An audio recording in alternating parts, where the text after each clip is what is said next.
All right. Hey, everyone. It is Kimchica, and we are here with a very special episode because my friend Ravel, Hi. he is here, and we enjoyed just dishing about E3 so much. We decided that it would be good to come back together because we're both going to PAX this year, and so we wanted to do sort of a pre-PAX pump-up, is what I called it. Yeah, dude, I'm excited. Yeah, it's going to be, and you can share more about this and kind of your game sort of convention experience, but I'm super excited because it's your first time, which sounds so, I get to share your first time with you. Yeah. And so I'm excited to hear kind of what your outlook is on what PAX is going to be like, what you're excited for. As I've gone before, I'm excited to see kind of how it's different and the same. But just to kind of like ease us in, because I wanted to just see what you've been up to, because it's been a little while. I wanted to see what games you're currently playing, kind of what you've been doing. Right on. So I'm another YouTuber. I run a Geek Out of Place, youtube.com/Geek Out of Place. Mm-hmm. The games I'm playing right there, I'm actually playing Dream Daddy at the same time as you. It's so good.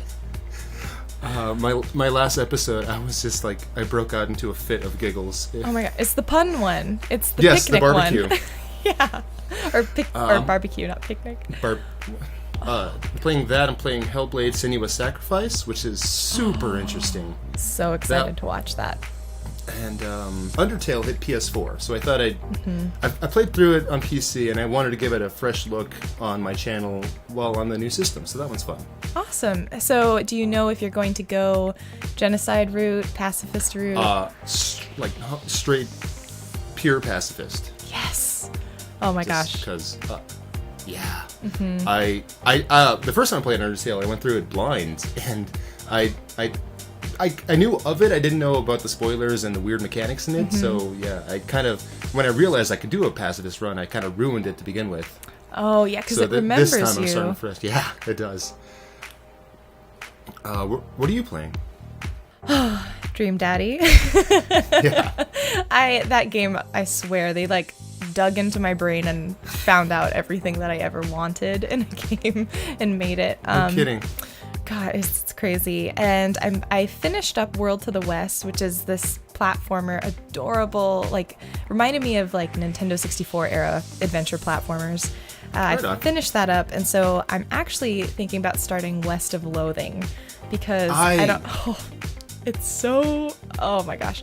I was a Kingdom of Loathing. Yeah. And I don't know, have you ever played Kingdom of Loathing or any of those? I never had, but I did start West of Loathing personally. Oh my gosh. I highly recommend, if you're into sort of web browser-based like online games, Kingdom of Loathing is incredibly fun. What's funny is that you also have a set number of moves or turns that you get, so it actually kind of caps you out for a good, you don't have to play it forever and ever during the day. But it's a game that got me through probably a decade. Like I played it for like a decade. Wow. Which I know for like hardcore WoW players and stuff, that's not a big deal. But for me, it was a big deal. So yeah, I think I'm going to be starting West of Loathing, getting some comedic stuff in. I didn't realize Kingdom of Loathing was that old. I saw West of Loathing pop up on Steam, and I just decided to give it a shot. Oh my gosh. If you enjoy West of Loathing at all, I would highly recommend Kingdom of Loathing. I haven't played West of Loathing, so I don't know how similar they are. They look like they're pretty similar, but Kingdom of Loathing is more RPG, like they take from just classic gaming tropes and stereotypes, and they just have so much fun with it. It's great. I can see a lot of that in West of Loathing, except it's in like a Western setting, which is a really fun take on those different genres. Yeah, well, and it's funny because I'm not a Western fan. Like, it's not a style, or I think Westworld was like the closest I've ever gotten to watching like a Western. So I'm really intrigued and excited to play it because I loved Kingdom of Loathing so much, and I know they have such good writing that I'll probably love it, even though it's in a setting that I normally don't enjoy. So from what I gather, I think you would. Yeah. So let's get into it. Let's get into PAX and what PAX is, because I'm sure most people know if you're in Sure. the gaming world, but PAX is the Penny Arcade Expo, and I don't know a ton of detail in the history. I probably should have looked this up, but it was it was originally a comic strip, for nerds, Right, yeah. and these guys ended up creating this event for fans. And that's kind of what stands out to me about PAX versus many other gaming events that happens. Right. It's not a Like trade E3 is show. E3 is a trade show it's a press event. And so PAX, what's really great about PAX is that not only is it this huge event where all of these gamers come together, but it's thrown for gamers and people who love nerd game culture, which is just so good. I don't know did you want to add anything to that? Or? I've got nothing to add myself. I honestly didn't look up any of the history either. I didn't realize the Penny Arcade comic came first. Yeah, it came, let's see, I think it was like, I don't remember when the comic happened, but I know the first PAX was in like 2004 or 5. It was around the time when I was in high school, so Right. I just dated myself there. I think what they did was they had this comic, and I don't know if they had anything else, but they just decided they wanted to do a show for fans about gaming, and so they just decided to do it, which is kind of cool to me that they were just like, hey, we see this thing that we want to do, let's make it so that other people who want to do it can join us. It's pretty awesome. Right on. And now PAX is huge. So PAX West in Seattle is where it started with PAX Prime or whatever, but now it's PAX East, PAX South, PAX Australia, and a whole bunch of like mini PAXs throughout the year. Yeah, I think I hadn't heard of it until recently, but I think it was like PAX Unlimited, PAX Unplugged. Something like that. Something like that, yeah. And so it's amazing to see how it's just kind of spread. And now you could hop and go to a PAX event, one each quarter, I'm sure. Oh yeah. I really wanted to go to PAX South earlier. I think that was January or February this year. I just couldn't quite make it because that was geologically closest to me. Geographically. Yeah, and I suppose geologically. I study rocks when I travel. You're like, every step I take, I also take a sample. Make sure. But to be going to PAX West in Seattle is amazing to me. Just the mere fact that I can actually do it. Yeah. So, other than sort of geographical and geological reasons, Either one. what is there anything that like particularly drew you to PAX West instead of being like, oh, maybe PAX East or Australia? Well, I mean, I've never been to that side of the country. The farthest I've been out to the West Coast, just California, San Diego, Anaheim. I got family over there. Plus, I've made a lot of friends out there, oddly enough, through gaming, and the mere fact that I can convene on this huge, like, nerdy gaming center for a little bit of time, yourself included, it blows my mind. Yeah. I think that's something that this year I'm really excited for, is that last year I only knew my husband, and we had a great time. It was awesome. Sure. But I went with this, like, dream in my heart that someday I could go to PAX and, like, it would be the industry that I worked in, in the sense of, like, this is what I want to do. These are, like, my people. And I think what's great is that this year, I have friends like you coming. I'm doing a lot more with my channel and, of course, with Utomic and stuff. But it's nice to be going in and now seeing it as, like, this is a group of people that I'm a part of versus, like, hey, I'm this newbie coming in. Let me hang out here. Right on. This is my first time going to PAX, but this isn't my first time going to any gaming expo for fans. I felt kind of the same way because last year I went to, it's called XPO Tulsa in Tulsa, Oklahoma. Oh yeah, it was the first year they did that, and it was very well put on, but kind of small. And I was kind of in the same boat. I went by myself. I was just some nerd who didn't know anyone. But instantly, I met people, like-minded people in developers, gamers, YouTubers. It was a great time, and this being able to take that even farther, go to PAX. I don't know. Yeah. It's nice to go into it, with some connections, with some people familiar with the area, with the whole setup. Yeah, it does. It makes a difference. So there are so many things happening at PAX. I have a list that I'm looking at of things, that we had written and kind of taken note. And really for me, PAX, there's so many different parts, but for me it's, there's panels, there's sort of the expo hall where you can like play all of the games, and then of course there are like these special events like the parties, maybe the special announcements that happen like hosted by Sony and the bigger names. But is there anything in particular that you're really excited to experience at PAX? If I were to say one thing in particular, the keynote speaker. Honestly, Luke Smith, creative director for Bungie right now. He started as a games journalist, but he went on to design games for Bungie like Halo Reach and Destiny. And Bungie is one of my favorite studios because I'm a huge Halo fan and I'm a huge Destiny fan, and I would love to hear what this guy has to say. So that's a big standout to me right off the bat. I was pretty excited when I saw that he was going to be the keynote speaker.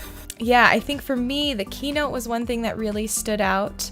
And personally, I didn't expect this last year, but the PAX 10 and sort of the indie mega booth were the two places that I end up going back to over and over again last year when I was there. I had just started realizing that indie games were a thing, honestly, back then. I'd played a couple, but, I had stuck to mostly like AAA titles. And then I went to PAX and I realized there was this whole world of games that I was missing out on that were just incredible. And for me, that was the indie mega booth. So I'm pretty excited to go to that. I think they said there's like over 80 games this year. Yeah, I saw the list. It is huge. And most of them I haven't even heard of. Which is mind-boggling. I got a few standout titles here. In fact, West of Loathing is in my notes. Yes. Because I just started playing that. Holy Potatoes, we're in space? Yes, which I think is actually from a Portland-based company, if I am... Oh, right on. Yeah, so I was kind of excited because I was like, hey, hometown pride there. Because, I think we actually had this event called BitCon this year, which was sort of like the Tulsa event you were talking about, where this is the first year Portland has had any sort of game event like this. And it was small. It was really nice, but it was very small, and you could tell it was the first year. But they were there, which was really exciting. I had never heard of them, and it's the name is... I want to know what that means. Speaking of indie games, the day before PAX starts, ID at Xbox, Microsoft's like indie game development foster program thing. They have a big old open house on Redmond. Yes. On their campus. This is news to me, and I sadly won't be in town to catch that one because it's free to the public. But there are a lot of games coming out of indie at Xbox. Yeah, well, and I think what's really cool, it's kind of going back to what we talked about with E3, where I feel like Xbox is doing a lot to support indie developers. And, maybe from a developer perspective, it's a little different. But as someone kind of on that outside looking in, I feel like Xbox is doing so much for the community in terms of supporting developers, providing them a place to provide, sell their games. It's really cool.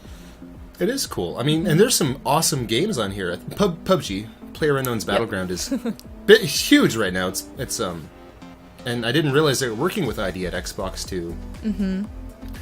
I mean, it makes sense being they're hitting Xbox first. Yeah. But also, Cuphead. I mean, Cuphead looks amazing. I can't wait for that one. Yeah, It's going to be such a good game, but it's going to creep me out the entire time I play it. Oh, that's right. I think I don't know if we had talked about this on our last video or just in conversation, but that's right. You said I'm looking forward to that one entirely, just because I love that art style. I can tell it's going to be hard though. Yeah. A few other titles out of ID at Xbox that just stood out to me were Ooblets. I don't know if we had.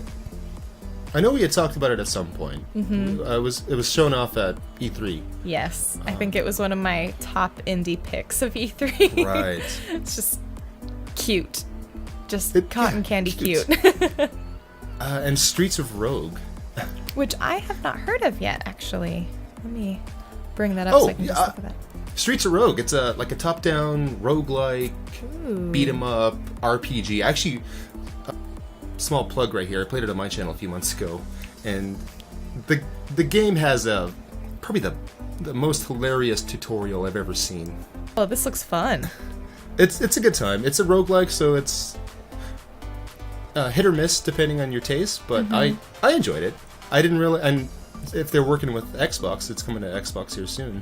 Those are a few titles that stood out to me. I wish I could actually go to that open house they're doing. Yeah, I think depending on when we get in, I think because we're taking the train from Portland in, we Right. might be able to hit that up, which would be really cool.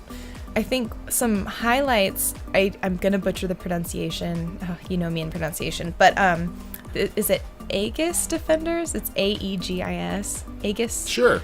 That sounds about right.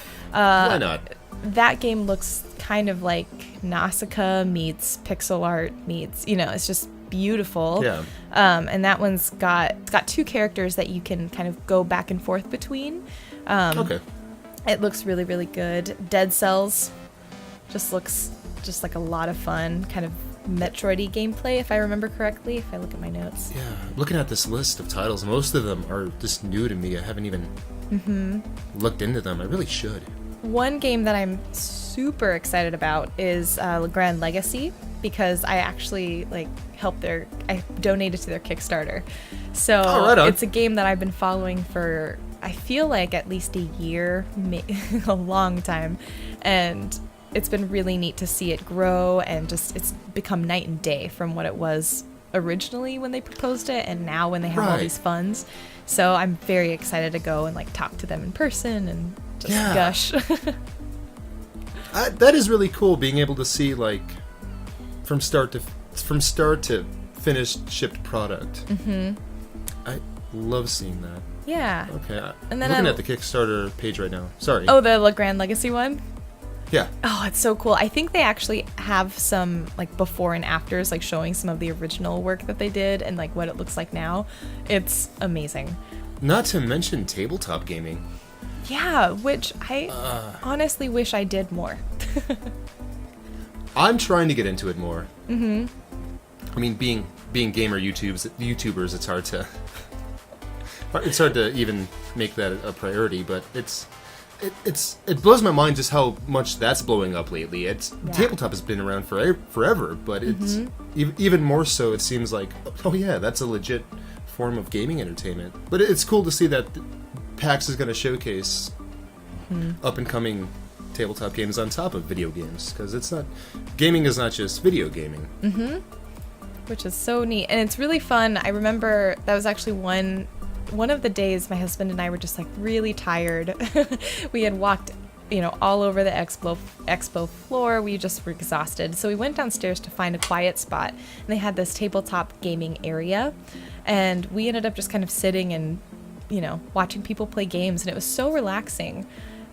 So I highly recommend, if you're tired, or even if you're not, if you just like gaming, like tabletop gaming, it's a really great place to go and find some people who want to play and just relax. It's really nice. That's cool. Oh, I can't let this go. Okay. There's going to be a kitten cafe. I saw that.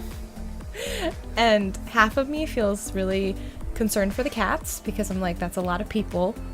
That's a lot of germs for kittens. But the other, actually, maybe that's a third of me that feels that way, because the other 2/3 of me is just how can I just have cats with me all the time at PAX? Yeah. So, super tangent, but I just had to throw that in there. It blew my mind. I was so happy when I saw that. I think my husband's worried that we're going to come away with 3 new pets. What's that in your pocket? It's meowing. Nothing. I like cats, but You have enough at home. one's enough for me. Yeah. See, this is why I like game like Ooblets, because it's all about, collecting cute creatures. Yeah. That's all I want my life to be. Or actually, this is not going to be at PAX, which I was kind of bummed it wasn't on the list, but Mineko's Night Market. I don't know if you've heard of this game, but it's just like Harvest Moon, Animal Crossing, Pokemon hybrid, and you just like are on an island with cats, and like you just pet cats and sell things. It's so cute. That's cute. Yeah. I have an issue with games like Animal Crossing and Harvest Moon. I call them chore simulators. Oh yeah. My wife loves Animal Crossing. I got it for her last year, and she couldn't put it down. She loves it. Stardew Valley was another one like that. Oh my gosh, yeah, Stardew Valley. I was all about that. Yeah, that was one she got into so hardcore, and I just like this looks like work. Too close to real life. A little bit. I don't really want to pull weeds. Yeah, that is true. That's always the worst part, is starting off on that farm and just seeing all the weeds and rocks. Yeah. But in addition to playing lots of tabletop games, playing lots of just video games in general, actually we talked about the indies, so before going into panels, what are some of those like AAA titles? Yes, that is more up my alley, isn't it? That is a little bit more up your alley. There are a few that I'm really excited for, but I have to admit I've been focusing a lot more on the indies this year. Yeah. That was just what I wanted to do. Well, Sony is going to have a big showing there. There's going to be a huge Destiny 2 thing going on. Yeah.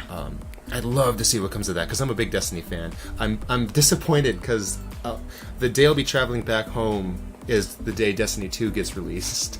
Oh, so no. I've got it pre-ordered. I'm going to make my wife stand in line at GameStop for it. Because I don't want to miss that, but I won't be able to get to play it day one, so I'll get to at least play a little vicariously at PAX. Oh man, the benefits of marriage.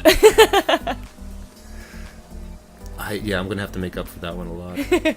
I know Detroit is going to be, I think they'll have a demo there to play, if I'm correct, and I'm super excited for that. I think from Sony, I'm most excited for the PlayStation VR stuff. Me too. Oh my gosh. Moss, I think, is the one title that I'm like, Moss. Oh. That game looks so charming. It does. Did you see, not too long ago, that one of the animators was playing with giving him sign language? Yes, there was like a little GIF that I watched for probably 10 minutes, and his little paws were just so cute. I couldn't stop looking at it. I know. I thought, what an amazing way to add like just the tiniest accessibility to your character while also adding character and charm. Yeah. Well, and what I think is great about Moss is my husband's in VR. He does a lot of VR work. He does 3D modeling, so he does the assets for it. And we talk a lot about what will be the thing that kind of makes VR get bigger, because I think we keep every year we hear like, this is the year for VR, this is the year for VR, and it never quite is. Not yet, but I think titles like Moss are going to be what make it that much more I don't know, it'll make it less foreign to people, because I feel like sometimes VR can be like, oh, it's sort of gimmicky or in first person view all the time, but we had even talked about this last time too. Yeah, and so seeing Moss in third person, I'm just really excited. I am too. I think it's going to be one of those games that changes it a little bit for VR. So. Yeah. Bravo Team interests me. Yeah. Oh my God. So that one's from Supermassive Games, the guys behind Until Dawn, but it's a squad-based first-person shooter. Mm-hmm. I'm a pretty big first-person shooter fan, and this one, I can see this actually. From what I've heard, the controls are good. Shooter controls on VR are still not quite, but I know Sony came out with that like gun-shaped controller not too long ago, and I think this is one of those games that are implementing that. This one looks really good to me. I'd like to know more about that, and if I can get a chance to play it on the show floor, I'd love to. Bravo Team, actually, because I'm starting to get more into first-person shooters. Now, well, I think Horizon Zero Dawn, strangely enough, actually got me into it because you needed decent reflexes to be able to like shoot at the robots and everything. Yeah. And that actually was a nice sort of bridge for me from RPG into sort of a third-person shooter, and now I'm playing first-person shooters without feeling like I'm totally just sucking it up. Well, that's good. I know you played through the Metro games not too long ago. Yeah, and that was kind of my first sort of real foray after, I played, a little bit of Red Faction, 007 way back when, but, it was my first sort of real attempt at playing a first-person shooter, and I had a lot of fun. So, bravo team. Yeah, I'm excited about that. Have you checked out The Inpatient? I looked into it. Isn't that another Supermassive game? I think so, yeah. Game? Let me see. Let me just make sure. Yeah, yep. It's set, actually, in the same universe as Until Dawn, which is what really intrigued me. And this is, like, I think, supposed to be, like, a prequel. Like, it's, like, 50 or 60 years before Until Dawn happens. So it's going to be more psychological horror, just more of a, mental asylum, creepy, that kind of thing. I don't know if I want to play it necessarily, but I do want to see it. VR even. Yeah. Yeah. Ugh. I straight up do not play horror games at all. But I want to be honest, I did not exactly enjoy Until Dawn, mostly because I thought it was boring. Oh, interesting. But I can tell they were going for less like creepy out horror and more movie genre horror. Okay.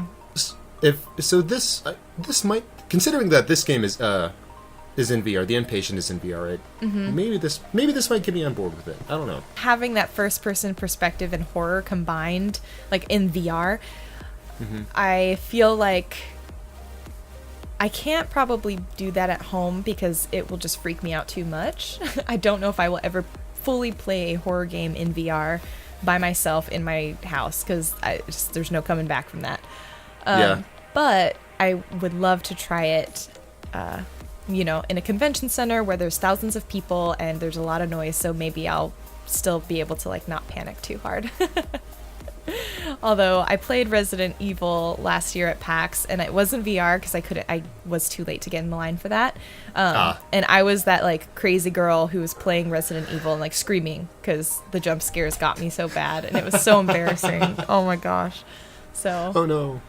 I have a feeling I want to try The Inpatient, and I have a feeling I need to like steel myself my will so I don't scream or do anything embarrassing. Actually, but Sony, there are two games that I'm excited for that are not VR. One is the Ni no Kuni sequel. Oh yes. Which I loved Ni no Kuni a lot. It was just playing a Miyazaki movie. That's all it was for me. It was just a Miyazaki movie that was interactive. And then Swords of Ditto. I'm actually very excited. It's another indie game, but that one is new to me. It's really fun. It looks like a Cartoon Network cartoon when you play it, and I'm trying to look up the developer. One Bit Beyond. 1 Bit Beyond. There we go. Yeah. Oh, it's a Devolver game. Devolver's like kind of a big deal for an indie publisher house. Yeah, Devolver is. And I love Devolver Digital. I feel like they come out with really, really solid titles. But I'm really excited because this game don't know if it's like I wouldn't call it a roguelike probably, but it's basically the sort of action kind of like RPG where your character is a hero, and I think your character actually is designed to like die, but then every time your character dies, his or her journey is recorded in this like tome, and then the next hero tries to like save the village. And so that's cool. Yeah, so I'm kind of excited to see where that goes. I'm not sure exactly about the plot, but I've seen some of the gameplay and it looks just really fun, just really quirky, lots of action, lots of fighting. So reminds me a little bit of Castle Crashers and how it's not taking itself seriously. So pretty excited about that. What excites me about PAX, other than like trying all the cool games and like talking to people who are as hyped about games as I am, are the panels, because these panels are pretty well curated, and these are from people that know what they're talking about, which doesn't always happen at the smaller conventions. Are there any panels? Have you gotten a chance to even look at the schedule or see panels that you want to go? There's a lot I'm looking forward to here. Yeah. A lot of it I would love. The way they overlap, I can't squeeze everything I want to see in it. Well, one that's near and dear to me is there's a whole panel devoted on how to run a good YouTube channel. Pretty excited about that. They have a couple actually, which is nice, sort of scattered throughout. So it's like if you can't hit one, as long as if you don't mind who's sharing. There's a couple of good YouTube channel panels, as well as like Twitch stream or just streaming, because I guess Mixer is also kind of in there now. But good streaming panels as well, which will be fun to go to. One was on just branding your streaming identity, which is interesting. We should say that if we can always watch the panels on Twitch after the fact too. All of these will be streamed. Yes, that's such a good point to make. Yeah, because it's not physically possible. No. But yeah, they're all going to be streamed. They're all going to be available after the fact, which is really nice to keep in mind. So you can prioritize the ones that maybe in person are going to be more valuable versus ones that you just want to sort of listen to and take advice from. Being part of those audiences, though, are pretty fun. There's a lot of interactive ones. I'm trying to find it. One of them is let's make a brand new game IP. Yeah, which some of those turn out so funny. There was one that was like last year that I really enjoyed and I was kind of looking for, but I don't think they're doing it again, where they just download the worst games that they could find and they just play them. That sounds like fun. Yeah, and so that was actually a really great time. Yeah, any other panels that you're super excited about or that caught your eye? Let's see, there's a Far Cry 5 panel. Yeah. I've told you how much I'm looking forward to Far Cry 5. I thought of you actually when I saw that. I was like, oh, I know where he'll be. Yes. There's a Talking Metroid Samus Returns. Nintendo's going to have a panel on that new Metroid game coming out. Yeah, which I'm pretty excited to check that out actually. That one kind of surprised me because I don't know much. I mean, Nintendo always seems to do their own little thing on their own. I don't know what their presence is like on PAX or places like this, but I'd love to see that one. Yeah, I think it surprised me too, because I tried sort of racking my brain for if I really saw a ton of Nintendo last year, and I actually couldn't really remember what they did last year at PAX. And so, I'm pretty excited to see a Nintendo sort of announcement or Nintendo panel happen. Because you're right, they have their Treehouse events, so it's like they already have their own venue that they do stuff in mostly. One thing I thought, one panel I did think of you. Have you heard of the podcast What's Good Games? I have, yes. I actually got the chance to meet one of the hosts, Brittany Bombacker. Oh my gosh. Last year in Oklahoma. She's super awesome, and What's Good Games is just her and a bunch of friends from the industry, all women talking about, gaming. And another goofy stuff. And What's Good Games is going to have a live podcast on a panel. Oh my gosh, I think I must have missed that. I'm making a note right now to look that up. Please do. Good. They're all very entertaining. I can't remember all of them by name, but I know one hosts things for GameStop. I think one's a writer for IGN. I'm not really. Don't quote me on this stuff, but they're all in the gaming industry, and they just have a good time and talk, and they're hugely entertaining. I love to hear their point of view on stuff. Yeah. Well, and that's what I'm really excited now, because I think you can kind of maybe relate to this, where now that we're actually sort of in this industry, we've got sort of that foot in the door. I'm becoming a lot more sort of critical in the way I listen to how people talk about games. And so I'm really excited to be able to sort of be in person, hear people talk, and like really pick that apart. I guess I'm such a nitpicky person. I entirely understand what you mean. Yeah. Then other than the panels, other than the games, we've got lots of parties. Right. So many sort of like after school opportunities After school. to partake. Extracurricular activities. Oh, geez. So when you're not walking and getting your 20,000 steps, on your Fitbit. I don't know if I have a Fitbit, so I'm pretty excited about the steps I'm getting. Mine's dead somewhere. But when you're not getting those like good workout steps in, what will you be doing in the surrounding area of Seattle? Apparently drinking. Nice. I mean, I don't know if you don't mind me saying. Oh, no. There are after parties like crazy. Yeah.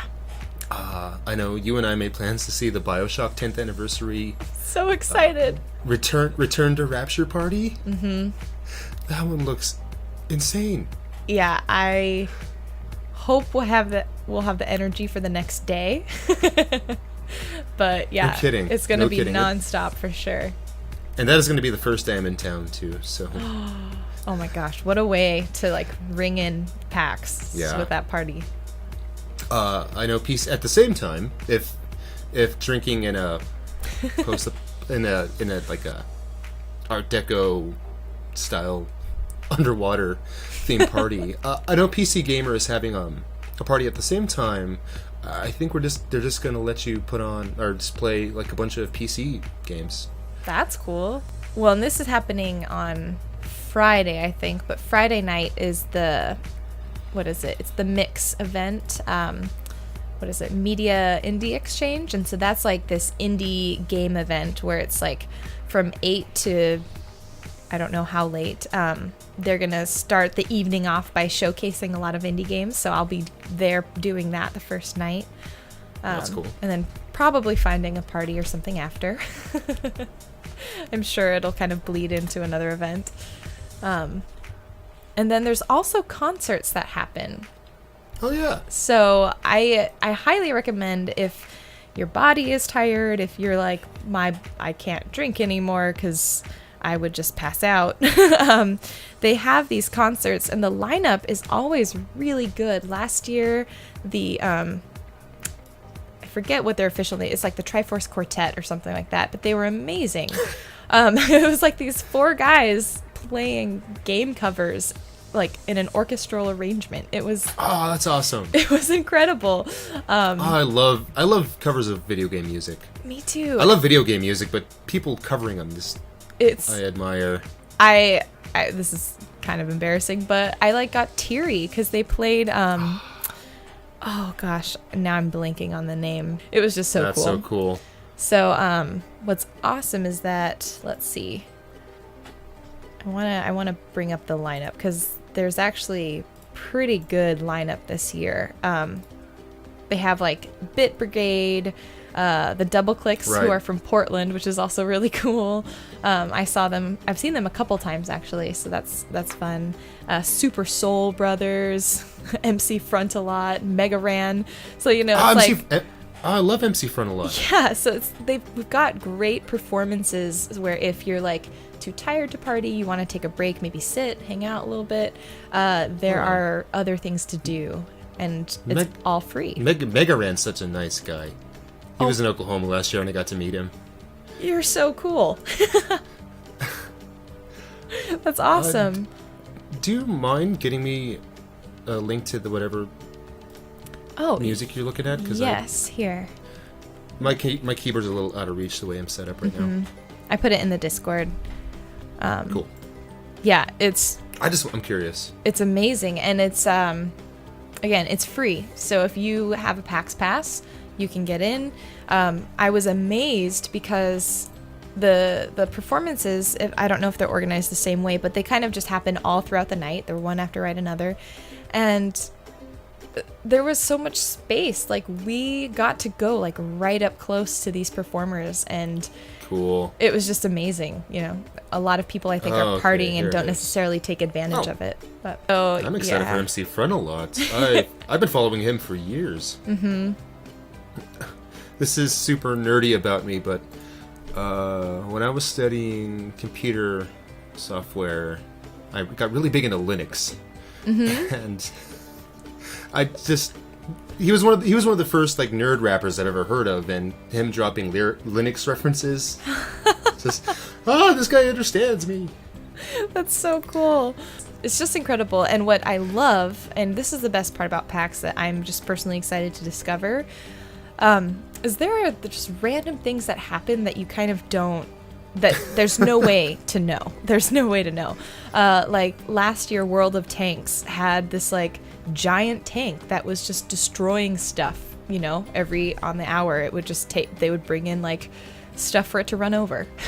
like an actual tank. Yeah, like an actual tank. Oh, cool. Just like in the lot. They were just like, yeah, come watch us at 3. We're gonna run over like a refrigerator, and it was just like sweet, so cool and so random and just really fun. And so what I love is that you can plan, like, we're scoping these games out, we're looking at the panels, but there will definitely be things that just kind of sidetrack you because it's all so amazing. Oh yeah. I love the idea of getting a whole bunch of nerds, just a whole bunch of people with one thing on their mind for 4 days. Yeah. Yeah. I would love to see a lot of cool cosplayers. That is a craft that has always intrigued me, and I just from a distance, it's like that is so cool. That I know there's going to be tons of them over there. Yeah, I think that's one of my favorite things to see, and it's one of those things where I was really hoping I'd actually be able to do at least one day in cosplay. It's not going to happen. There's just way too much happening. Someday. My goal is to cosplay before the year's out. So I guess if I'm saying it now online, then it's happening. It's set in stone now. Yeah, it's out in the ether. But yeah, the cosplay is amazing. I don't think they have a contest at all, which I would love if they did, because cosplay contests are so much fun. They are so cool. But at the same time, I'm cool with also just like being amazed at everyone who walks by. Yep. And just thinking about how I can steal their ideas and their skills. Oh, I know. Some of them are so creative too. What amazes me are the guys and gals who 3D print like armor. Oh yeah. 'Cause it's like they have to measure their bodies, then they have to model it, then they have to print it and paint it. It's just the steps are astounding. Oh, I know. I saw a panel at a Comic-Con years ago. The guy was a prop weapons maker. Oh, cool. Just detailing all the work he put into making like Mass Effect guns, Halo guns, and Dragon Age swords. It was amazing. I do too plan on cosplaying at some point this year, but I think I'm gonna go for something super easy. Like West of Loathing status. No, another plug for my channel. I just finished Night in the Woods, which was an amazing game, an amazing story. Oh my gosh, I actually still haven't finished it. I need to finish it. I started it.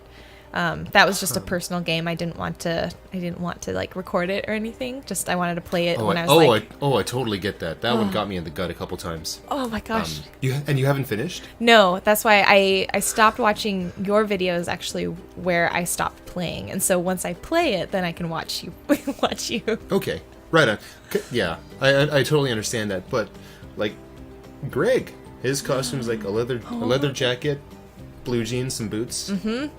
Maybe the Prussian helmet. That would be such a cool cosplay. Well, I'm actually in terms of cosplay is if I see, and I'm sure I will see any Dream Daddies out there, I will flip out. Oh my gosh.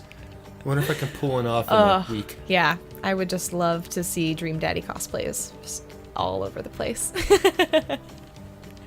I was actually thinking it'd be kind of cool to cosplay as the daughter. I don't know if you can hear me. I'm sorry. I don't mean to cut you off. I don't know if you can hear me, but I cannot hear you anymore. Oh. Clear now. Okay, Sorry. there we go. I was like, I think I lost you. You went all chiptune for a bit, then did nothing. Sorry, I didn't mean to cut you off. Oh, no. Technology. I was just saying, I think it'd be really cool to cosplay as the daughter. Because she's... Oh, yeah. Hers is like a really casual cosplay where you could like wear the jacket and little like the headband that she wears, and that'd be just easy. But again, procrastinated. Say lovey. I'll cosplay as my daddy. Yeah. That's good. You should just get like a sticker with a name tag that says like, hello, I'm my daddy. Yes. I guess, I don't know, is there anything else you wanted to talk about, bring up before we start wrapping? On the whole, I'm excited. I'm also excited to be in Seattle for the first time. Yeah. Are you going to be doing like Pike Place Market, that kind of stuff too? Oh, of course. Yeah, I've got a couple days set aside just for just pure tourist. Good. Good. And I'm gonna go in with khakis, Hawaiian shirt, the whole deal. Yeah, just like sunblock just caked onto your nose. Yeah. Because you know that Seattle sun is just brutal. Well, I guess that'll be it for this official pre-PAX pump up. Yeah. And you'll for sure hear about what happens at PAX in a future video on the channel, probably within the week after is my goal. We shall see what happens. And yeah, if you guys have anything you're excited about for PAX, let us know in the comments below. Be sure to go and check out Ravel's channel at Geek Out of Place. Link is below. He's amazing. Shucks. Shucks. Wouldn't say it if it wasn't true. And so be sure to go support him and also look out for what he's doing at PAX too. And yeah, do you have any closing things you want to say? Oh no. Please say hi if you see us there. Yeah. Oh my gosh. I'd love to get to know some awesome people. I'm already looking forward to meeting a whole bunch of different people. I don't know. I'm pumped. I can't wait. Yeah. Yay. All right. Well, we'll see you guys there, hopefully. Bye.